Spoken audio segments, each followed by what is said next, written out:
Welcome to Why I Left, a podcast that explores the Great Resignation. I'm your host, Brian Akar. Join me as I chronicle real stories from real people about the reasons they decided to leave their jobs during the pandemic and what has happened since.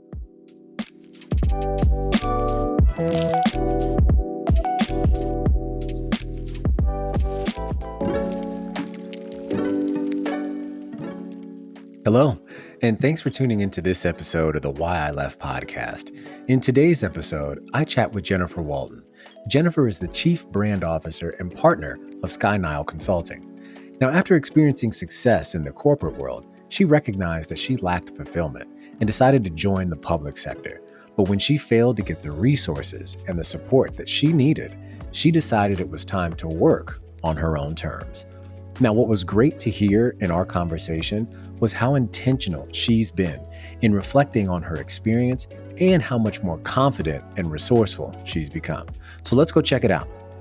All right, we're back. So thanks again for joining. So our guest today is Jennifer Walton. Jennifer is a recovering corporate executive and chief brand officer and partner at Skynile Consulting, where their mission is to empower organizations with tools to create inclusive work cultures for all to thrive. She's been driven to make an impact and has done so through her work. So I'm really excited to have her join us today. So good morning, Jennifer. How you doing? Hey, good morning. It's bright and early. I'm doing great. Good. I appreciate you joining us today. So look, obviously this show is about the Great Resignation, and we're definitely going to get into that because I see, you've had a few moves over the past few years. But before we get into that, how about you tell us a little bit more about, where you're from, your upbringing, and where you currently call home? Absolutely. So I'm a deeply Southern girl. I'm from the panhandle of Florida, so Panama City, Florida, affectionately known as the Redneck Riviera. But I think there's been a rebranding effort, so now it's the Emerald Coast. But I grew up basically in a very small beach town. And so for me, the world at large was like moving to a big city at some point. Atlanta was like the mecca for me growing up in Florida. And so I'm a small town girl who now resides in the Midwest in Columbus, Ohio. And I took a break there. I did actually make it to the mecca of Atlanta. And so I call Atlanta my second home. That is where I moved after I attended Florida State University, where I majored in multinational business and finance because I knew that was where the money was. Then I moved to Atlanta and I worked there for several years, knowing that my ultimate goal was to attend business school, and was all set to go to Georgetown, had my sights moving to DC. I had my whole life planned. And then as we continuously learn, plans change. I moved to Ohio, got my MBA at the Ohio State University, and I've been working here ever since. Very nice. And, it's okay that you went to Florida State. I'm actually a Gator. So we should have talked about that. we probably should have talked about that, but it is okay. I love the great state of Florida, and I'm a Midwest guy. So I'm originally from Michigan. So that's awesome to hear. Okay. So it's kind of Midwest. like, yeah. Exactly. So when you think about some of the work that you've been doing, what's been your passion in the work that you've done? You know what? A constant theme in my life has been about my gifts. And I think for some people, that's very obvious. If you're an artist, you create art. If you are a data analytical type, then you kind of do those things, and you may have a natural inclination towards STEM. And for me, honestly, my passion has been people. It has been talking, engaging, connecting with people. And so when you think about the psychology of marketing, I think that's why I found myself in the field of marketing. It's all about consumer behavior. It's all about why people do the things they do and how you can influence that. And I'm just really good at people, listening, talking, engaging, connecting. And so I think that is what got me into the field of marketing. I started my career as the associate brand manager for Similac. And I put my LinkedIn headline at the time to read, "I feed babies," because ultimately that's what I did. And that's why I was excited about my job. When I pivoted to Nationwide and I was working in insurance and then in financial services, it was figuring out how to uniquely solve problems for people, either with how to protect their things or with planning for their future. So I think my passion in people comes across in the work that I do because it's all about that marketing strategy and how do you get people to do what you need them to do by uniquely solving their problems. Absolutely. And you've had, so it sounds like, wide ranging experiences there. And as I mentioned earlier, obviously you moved into a new venture. So, and we'll talk a little bit about that later as well. So, but prior to starting your own company, Describe your work journey and what's really worked well in the environments you've been a part of. I get a chance to oftentimes go back to the Ohio State University and talk to students. And it's always about marketing, right? And that's what I talk about. But I always weave in a little bit more about my story because I think it's important for people to understand what success looks like and how it comes to be, right? So for me, I've never had to apply for a job. And Mm, the reason has been when I think back to being in business school, we did what was called case competitions. And so I was one of those students looking for an internship, just like everyone else. I participated in a case competition and I won Best Presenter.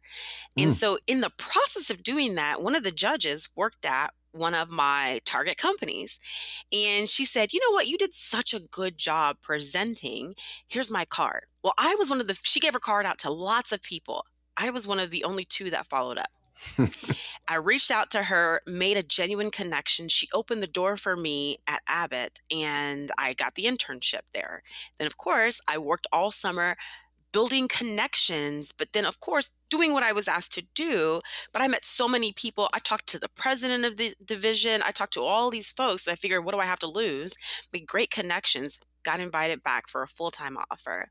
When it was time for me to move on, because I was in this organization where I was passionate about the product, I was passionate about what we did, I wasn't sure if it was culturally a good fit for me. And I was still establishing my career values of Mhm. what kinds of companies do I want to work for and what kind of work do I want to do. I received a call from someone who was working at Nationwide that I met in business school and had Mm. just maintained a connection with. And she was like, "I'm watching what you're doing. I have an opening coming on my team. Would be interested in you interviewing for it." Came in, got the role, and then from there, over 7 years, every 2 years or so, I was climbing the ladder to the point where I reached officer level, which is elected by the board. And I mean, I was 34.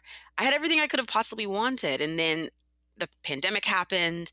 I think a lot of us started to shift our values as it relates to Right. our careers. Right. And you mentioned in the intro, I thought I want to deepen my impact, particularly in the city. Public transit really represents the veins of any major city. And an opportunity opened up at our local regional transit authority, and that fell right into my lap. So I knew people there who were like, "Oh, I asked a question. What's it like to work there?" Next thing you know, my resume was on the top of the pile. I'm talking to the chief marketing customer experience officer, and then the role was made available to me. So that's kind of been the process that I've gone through. But Right. again, people have made it happen. Yeah, and I think maybe something to consider in your tagline is relationship builder because it sounds like you are establishing key relationships in this space throughout your tenure. And so I think you mentioned something that's a really good transition, right? We talk about COVID, and naturally, given the tone of this show, we kind of have to talk a little bit about Yep. what happened, right? So in March, the world kind of comes to a standstill. Okay, so how did the pandemic affect you?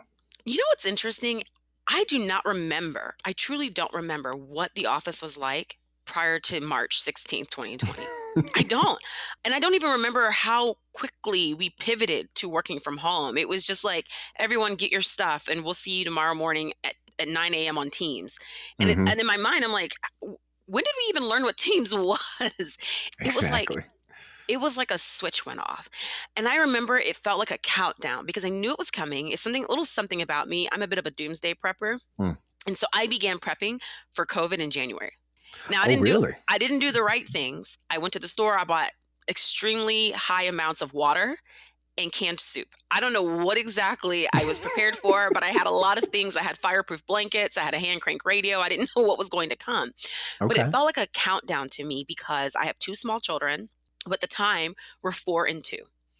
And it was very clear that things were going to shut down and they were going to have to come home. And I was working in financial services at the time, which, if you recall, the markets were absolutely going mayhem. And Yes. so the demands on me were out the gate. Just I was in meetings from 8:30 until 6 p.m. and the markets would close and we would do recaps and we would try to figure out what we would need to reposition for the next day. Financial advisors who were used to in-person meetings, either with our sales team or even with their clients, were trying to figure out Zoom and all these different platforms. Hmm. It felt like a suffocating, crushing weight, to be quite honest with you. My husband's an attorney, and so he does a lot of client-facing work. He does a lot of work with the courts, trying to navigate what that was going to look like, and he owns his own business. And so it was it was a time of extreme confusion. I'm also trying to keep my family safe. And so it was things coming into the home, but us also having to still continue on with our careers as if nothing has changed. And that was to me the first sign that we were in trouble. And I say we collectively as society, because I remember my company doing the best that they could, but struggling to understand what parents were dealing with. Right.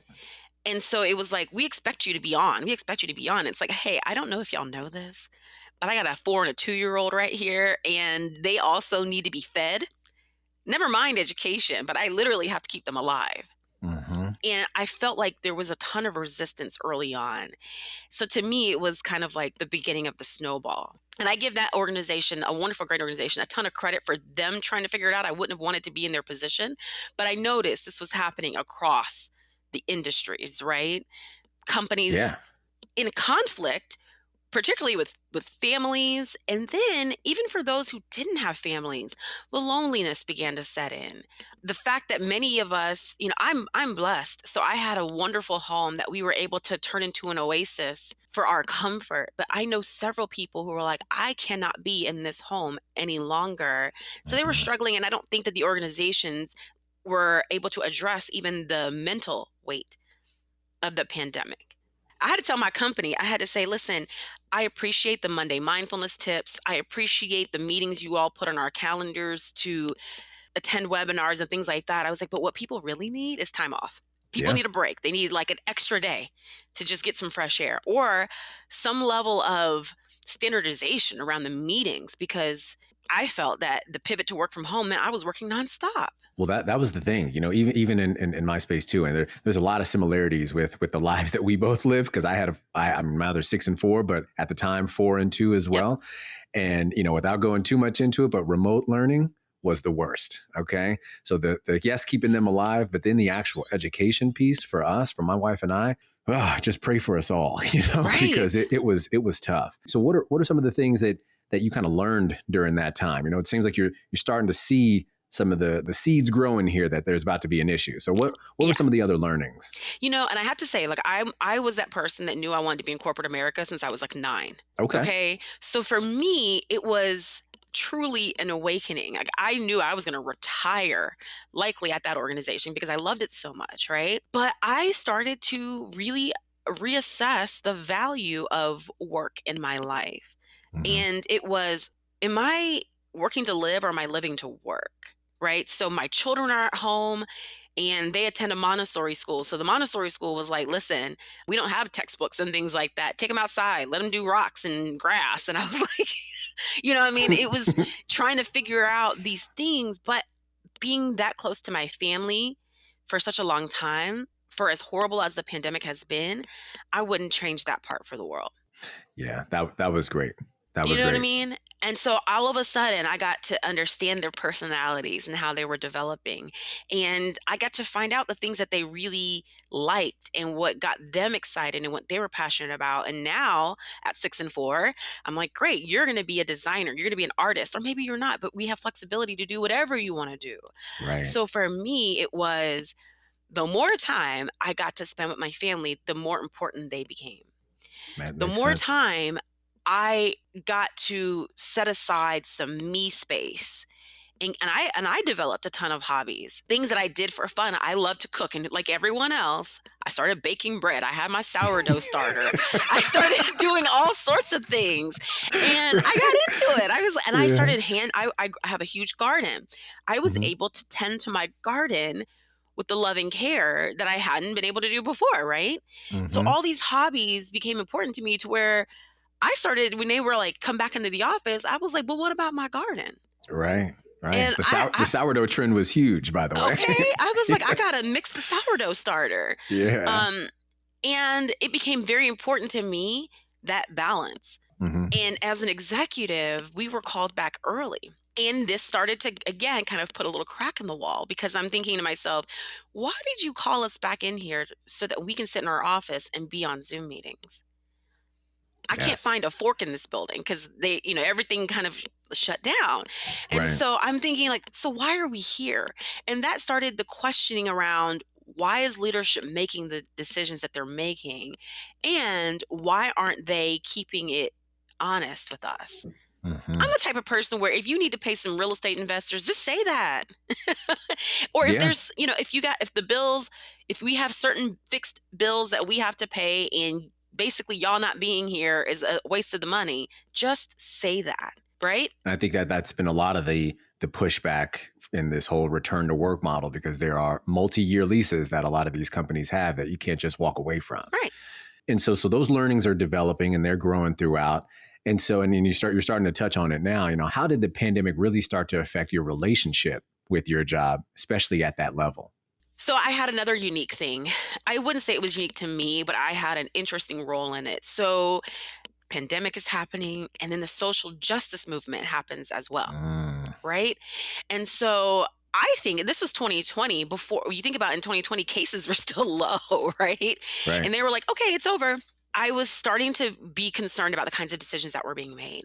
Then the George Floyd, Breonna Taylor, Ahmaud Arbery, all of this becomes a big part of the global consciousness because we were all at home, right? Hmm. And so we were unable to ignore it. And this affected me in a couple ways. I'm a marketer, so by trade, I'm responsible for the brand. And so Hmm. as an organization, we were trying to figure out, what do we say, how do we say it, when do we say it, right? And then we were also trying to figure out our internal values as it aligned to all of this work. Are we advocates? Are we activists? Are we neutral? So I was doing a lot of that work, but also I'm a Black executive. So in the midst of all of this, I'm a great face to have, me and the others like me, to show that we're a diverse organization and we're doing all these things. The third layer onto that is my husband's a civil rights attorney. And Hmm. so locally, he's being called to be a part of a lot of this work. And so I felt like on top of all of that, we're still in a global pandemic. I'm still trying to keep my children safe. They're also still at home.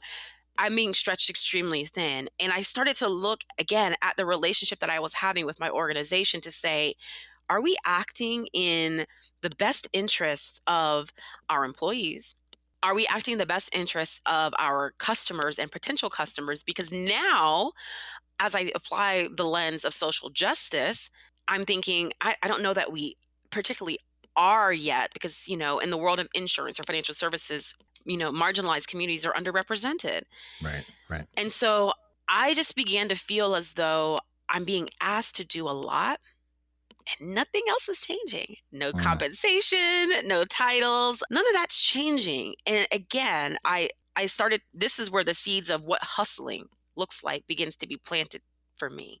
I'm okay. talking to C-suite executives for free about Right. things that honestly I could be paid for. And that was Right. actually where we began Skynile Consulting. Okay. And now, and yeah, so I definitely want to hear more about that, right? So these things are happening now, and like you had mentioned, you were in this private sector, financial services, about seven years or so, Yeah.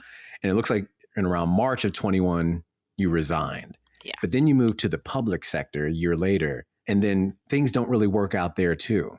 So I guess we get to, obviously the question of the show is, so why did you leave both of these Yep. jobs during the pandemic? The funny thing is when I left in March of 2021, I thought that that was the Great Resignation. That was my participation in the Great Resignation. And it was hard because I loved that company, right? Right. All of those things eventually snowballed to a place where I was feeling purposeless at a Mm, time where I think many of us started to rethink purpose. Because you got to think, when the pandemic first happened, there wasn't a lot of information. How does COVID affect us? My husband got sick.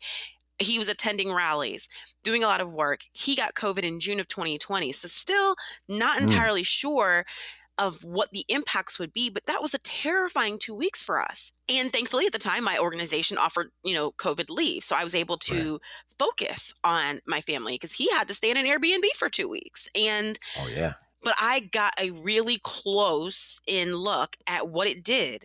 And he's fit as an ox. And I was terrified, right? Hmm. So as you think about how COVID was affecting us, not just mentally, but literally physically, we had a situation here in Ohio with the murder of Casey Goodson Jr. My husband is the attorney for that family. And this is like a couple months after everyone was making all these statements in support of Black Lives Matter. These things happen in our backyard. Andre Hill happened 2 weeks later. Silence. Mm. So now I'm questioning the credibility of the work that I have done on behalf of my organization. That really pivoted to, okay, I need to figure out what fulfills me. I'm feeling a little bit like my impact is limited. In financial services, you're really talking to the 1%, right? Hmm. Hmm. And I thought, I love this organization. I theoretically love what I'm doing, but it doesn't fulfill me. It's really hard to get up every day and talk about annuities and mutual funds and retirement planning when people are dying. They're Hmm. dying from COVID. They're dying from social injustice. So I have got to figure out a way to deepen my impact. I'm watching my husband on Don Lemon, on, Good Morning America, and he's talking about all these things that are moving our community forward. And I'm over here making rich people richer.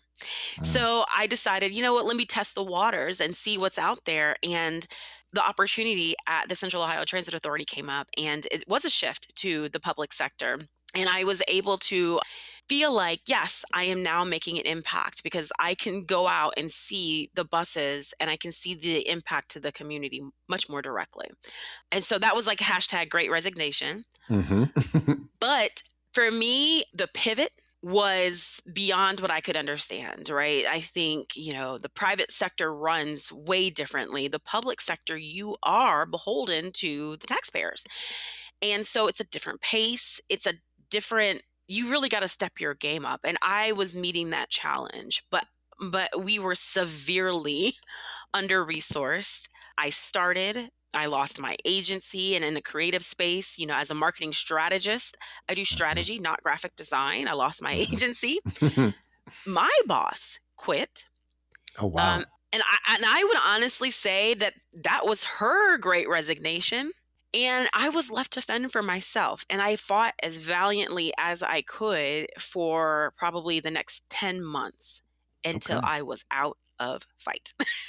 I get it. Hashtag second great resignation. Exactly, right? Twice over, right? Yep. And so now this decision, because there's a lot going on, and what I'm hearing is, one, there's a lot of reflection. There's a lot of just inner thought around, well, what am I doing, and how does it have this impact, right? And so now that you make this decision for the second time, and you leave the public sector, how did that decision impact you? I have always been someone focused on stability. Like I said, Mm-hmm. I wanted to be in corporate since I was 9. I knew then I was going to get my MBA and wear a business suit and be fancy every day.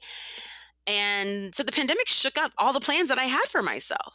Right. When I was in college, I joined my sorority, and I told everyone, you can call me Madam CEO. I'm going to be a CEO one day. And in my mind, that was like, Fortune 500, climb the ladder, be a CEO one day. Making the decision to be the CEO of my own business was not in my cards. My husband owns his own law practice. I watched how hard he worked. And I thought, well, I work hard, but now that is hard work. And so I was terrified. But with reflection actually comes the illumination of all the lessons that you actually have learned. And I couldn't have gotten here without that move I made. I was in a comfortable place in my Fortune 100 executive role. I created the gap in the sense that I wanted more, right? Mm-hmm. And then when I think about joining the public sector, what that provided me was inside understanding of how government contracts are done, right? The size of the prize when it comes Mm-hmm. to some of those government contracts. And even a look into the output that comes from consultants or things like that. And so what I was seeing was, I'm working with a lot of great people, but I can do this, right? And so the first thing I needed to believe was that I could, and that what had made me successful in the past was not some other organization handing me success. I had to go out and do that. Sure, I got objectives and goals and things cascaded down to me, but I had to turn around and deliver with excellence. Absolutely. And Yeah. and so it sounds like, you learned a lot about yourself, and it sounds like you're building some confidence here Oh, in yeah. this space too. So walk us through a little bit, some of those learnings throughout this whole process, what you've learned about yourself, and potentially others. I'm scrappy, right? So I had thought to myself that, sheesh, again, I thought I was a good corporate worker. I'm a SME. I'm a this, I'm a that, right? But my husband said to me one day, you hustle every day for someone else. You can do that same hustle for you. And, Right. and and just to put that in the context of, like, in your current world, you put in 40, 50, 60 hours for someone else. You could put in 40 hours for yourself. And that was the first, like, boom. Then it's like, when you think about my passion, which is people, which is Mhm. connecting, which is relationships, I could talk to drying paint on a wall. I can talk to grass growing. Okay. Right. I was building what I call a Rolodex of talent. And so, as I was thinking about what it could look like for me to go on my own, I sat down and was like, okay, who do I know that does what? Who do I know that can do this thing? And what I learned is, if there's something I don't know, I can find out. If there's something I don't know, I know someone who does. Mhm. And so, again, I learned I'm a perfectionist. And I learned in the ways in which perfectionism was holding me back. Because in many ways, if I didn't believe it would be perfect the minute I tried it, I didn't even try. So when I could remove the pressure of perfection from myself, then I was able to go, look, it doesn't have to be perfect. Can it be 70, 80% of the way there? Put that out there, and don't be afraid to get your feelings hurt. Iterate, try again. And so, as I was preparing to make this leap, which went from a thought, and I was interviewing with companies, to be honest with you, I was interviewing with great companies. But what really was the trigger, I was interviewing with a Fortune 10 company. And she was sitting there, we were doing it via Zoom. Mhm. And one, she was extremely busy. And so I could sense from her, like, she was distracted. So, in my opinion, I'm going to go ahead and tank this interview. Like, it's not a big deal. Like, whatever. She had to cut it short because she was like, I got to run to something else. And I could feel that tension, and I knew exactly what she was dealing with. The busy calendar, I was there. But what really got me was looking behind her and seeing out of her office window the row of cubes.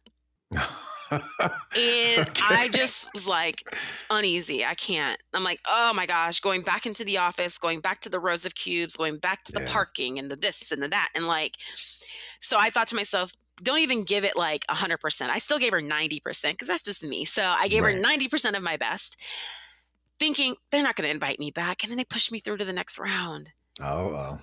You're And good. I sent a note and I said, I really appreciate everything that this person has done for me in this process, but I'm going to have to respectfully withdraw. And that's when I knew it's time to And go.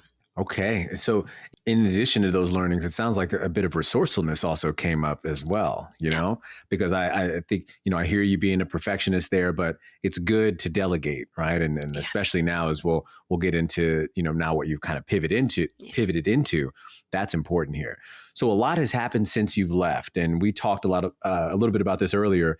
Sky Nile Consulting, right? So tell us a little bit more about your company and the focus that you're trying to do and move forward. Absolutely. So I mentioned that we actually built and launched Sky Now Consulting in 2020. Well, Mhm. in 2019, it was a thought. And then in 2020, it was like, oh, this thought is a thing. Like, let's put some legs to this, because the idea that my husband, who's a civil rights attorney, he's also a professor of civil rights law, and I, kind of being a corporate executive who was a woman of color, a Black woman, we may have some unique perspectives, was a thing. We kind of started that. But then 2020 showed I absolutely can do this and get paid to advise people on how to approach this work, combining my marketing expertise, right? So we did that. We launched Sky Now, and it was really a quiet thing, like, mostly just word of mouth. Hey, friends, people who are in these spaces, this is what we do. And we got our first client, which is a major university. And we started doing that work. But then the thought, as I was thinking to myself, okay, we've got this really big client that's, wonderful for us. We're on contract with them, and things are starting to the ball is rolling really well. This is great. As I began to make the assessment of what my next steps were going to be, as I mentioned, I was interviewing with big companies. I was interviewing with startups and I just couldn't really get myself over that hump. I wrote down on this tool, if you don't have a Remarkable, you got to get one. Oh, okay. So I stopped doing paper notes. I do digital notes now. I wrote down, I drew 3 scenarios. And then on this, I was like, I could maybe go work for an agency, or I could maybe go try and keep trying until I find the right big company. Off to the side, I wrote, I could do Sky Now full time. And as I started talking to my husband and my therapist, who said, I hear all these scenarios, but why can't you just do your own thing? You're looking for all these answers from all these other companies, but you're the answer. And so I thought, okay, so what does that look like? I'm a marketing and brand strategy expert. I want to be able to do this for organizations. I get strategy uniquely. And a lot of companies go straight to the tactics. I want to be on TikTok. I want a QR code. Why aren't we tweeting? What does success look like for you? Right. And so that's what Sky Now does, right? We're going to come to you. We're going to come to your organizations. We're going to ask you, what does success look like? What are you trying to achieve? And then, it's going through your business processes, your policies and procedures, how your marketing and branding shows up, all of that to build your culture, to build your brand, to help you sell. So it's taking that initial focus of diversity, equity, and inclusion, which became a buzzword. Everybody was doing it. Absolutely. But very few people could move beyond bias training. Like, okay, we did implicit bias training. Our organization, we can do that. But what we're going to do is help you pop the top of the hood and get you to a place where you won't be in trouble in the future, because you're creating a culture that truly is inclusive, from your policies, your procedures, to how you think about strategy, to your product development, to then how do you build marketing strategy to support your brand? How do you build a brand story that's relevant and resonant to all? Right. And so it's combining those 2 areas into strategic implementation for organizations. That's awesome. And so there's been so many gems here, right? And I've been loving this conversation. So one of the pieces that I like to get across to our listeners is really, the advice from the guests that come on.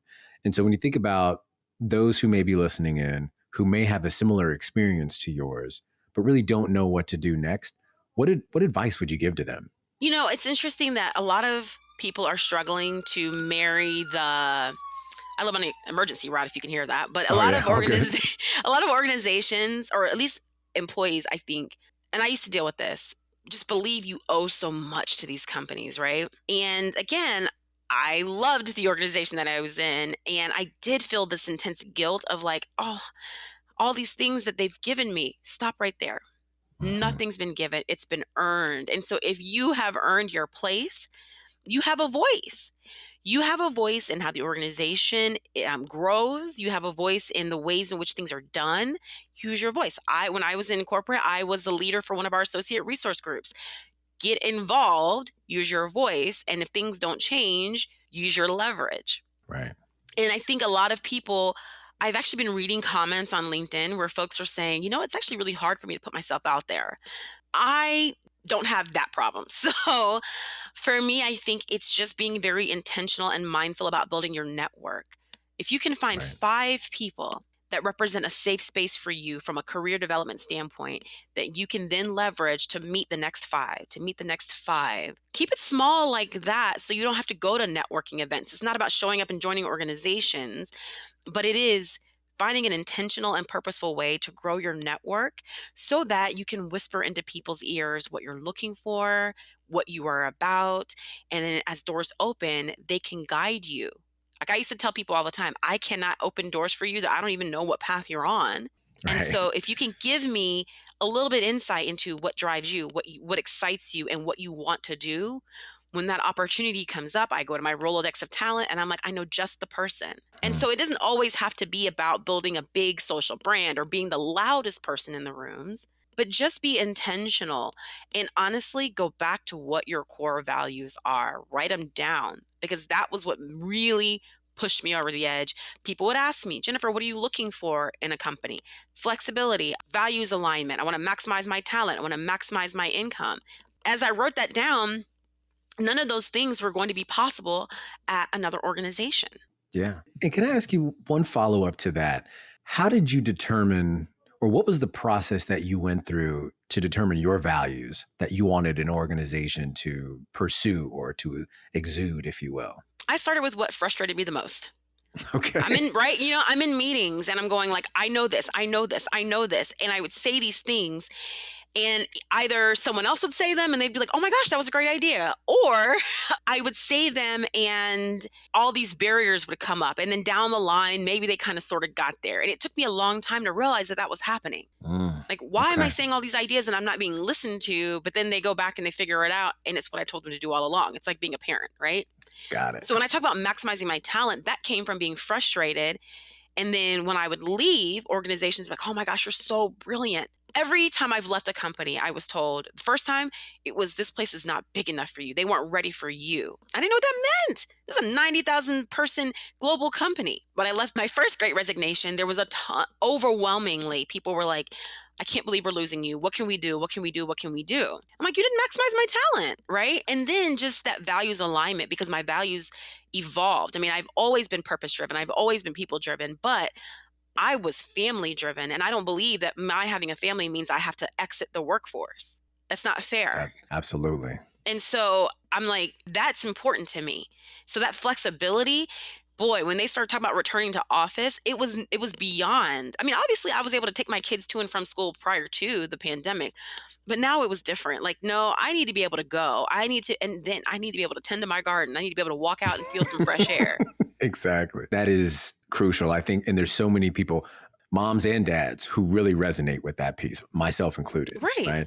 So now you mentioned the employer piece, and I think there's also some learnings in there for them. So what, especially in the type of work you do now. Mm-hmm. So what do you think employers could be doing better to support employees? They got to let it go. I sense like, and there's an organization whose CEO recently was in the news for like, now we're going to be taking attendance, right? We're going to be swiping badges and blah, blah, blah, and all this other stuff, right? And like, it's been a huge like outcry. It's like y'all swing the pendulum so far. And it goes from like, we have flexibility to like, Big Brother is watching you. Right. Companies got to let that go. And then on the other end too, you got companies that are trying to make work like home. It's a trap.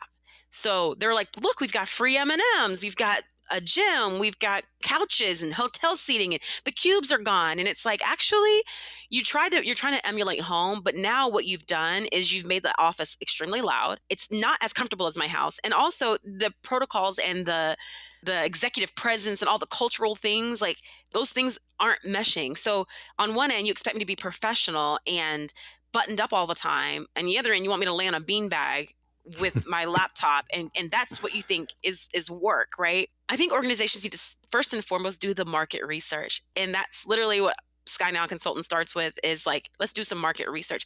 Ask your employees what they need, and then don't take those results and throw them in the trash. I get it. Some people, it's a mind shift from school age to work age. They build their network solely from work. And so they need that interaction. They need that. That's fair and that's fine, but build a culture that accommodates both, which means that promotions, that opportunities are not based on the people that I see at the water cooler, and therefore you're the only one that gets the opportunity. It's based on the work, and organizations are setting clear expectations for what the work needs to be, and clear expectations for succession planning and what a promotional track looks like. Absolutely. Transparency. Transparency. It's about. People just need to know, what can I do? What should I do? And take away all the assumptions. Not everyone wants to be a people leader or a manager or a supervisor. That's fine, but they should still not see their income stay flat for the next 15 years of their career just because they didn't want to climb your ladder. Right. So I think organizations need to they talk about being people first, and every organization that I've seen say that is likely not. It's a simple concept. Start with the people. I like that. And now, kind of closing up here, what type of impact have you already seen in the work you've done? Couple things. This was very humbling for me and a surprise. I didn't expect people to be so inspired by my journey. I just talked to a C-suite leader who wanted to meet with me, and she was like, I'm so inspired by your journey, but also, how can I hire you? right? And so I am spending a lot of time talking more about my journey and my process and the behind the scenes of what I'm experiencing and what I'm going through than I do my product. And so I'm seeing that show up in people that are like, I didn't know I could do it, or I was too scared to do it, but I want to talk to you about how I can make that shift. I want to work with you. I want to collaborate with you. But it has been in the mentorship that and the peer influence that I did not see coming. I thought people were going to be disappointed in me. Like, Really? oh, she couldn't make it. She didn't, she couldn't get a good, no, I could, the world was my oyster if corporate was the path I wanted to continue down. But, and far more people understood that than I was prepared to see. So I think that's great to hear. And even in our discussion, right, that human connection that I really pick up from you.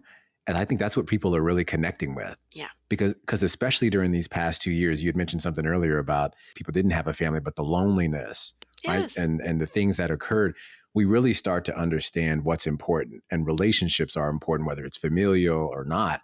But 100%. relationships are key. So, I mean, wow, Jennifer, this was a great discussion. I enjoyed, hearing about this huge transition or multiple transitions in your life. Look, I think we're all different after experiencing the pandemic for a variety of reasons, right? And your story, you had mentioned something about, having that mentorship impact, but I think your story is going to speak to a lot of our listeners. And I personally would love to stay connected with you. Yes, please. You can't run from me now. Well, right? I mean, look, I'm the one. Absolutely. So I love this. And so I'm definitely looking forward to following the work that you do, and would love for you to share with our listeners, where can people find you, support you, follow you, and keep up to date? Tell people you can find me on LinkedIn. I'm Jennifer Walton, MBA. And if she looks like me, that's me. I'm likely going to be the only woman you're going to see with like a nice blonde dreadlocks bob. But LinkedIn is really the place where I feel I'm connecting with people in this part of my journey. You can go to my website, skynileconsulting.com. You can go to the Contact Us page and schedule some time if you'd like to meet with me and talk about how we can advance your organization's goals. But other than that, follow me on LinkedIn. And hopefully, if you live in the Midwest, we'll come across each other one day. I meet people all the time just out. Oh yeah, definitely. No, and I think you're going to meet a few more, definitely, in the work that you continue to do and the impact you're going to have. So, all right. Well, look, that'll do it for today's episode. I hope you all enjoyed it. I really got a lot out of this. Again, I want to thank you, Jennifer, for joining me today. I'll be sure to share your information where they can find you in our show notes. So I hope you all have a great week, and we'll see you next time. Jennifer, thank you again. Thank you.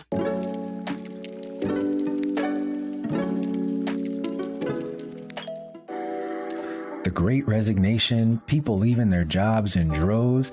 There's a lot of buzz happening in the job market of late. Now, did you or someone you know leave your job during the pandemic and want to share your story? We've been having some really good conversations in this space, so if you're interested, I'd love to have you join the program. If so, here's how you can do it. First, you can email us at hello@whyiLeft.co. That's hello@whyiLeft.co. Or visit us online at whyiLeft.co. That's whyiLeft.co. Look forward to having you join the conversation. Thanks again for listening to Why I Left. Be sure to join us next time for more stories from the Great Resignation. Visit us at www.whyiLeft.co. That's whyiLeft.co. And subscribe to the show on YouTube, Spotify, Apple Podcasts, or wherever you get your podcasts.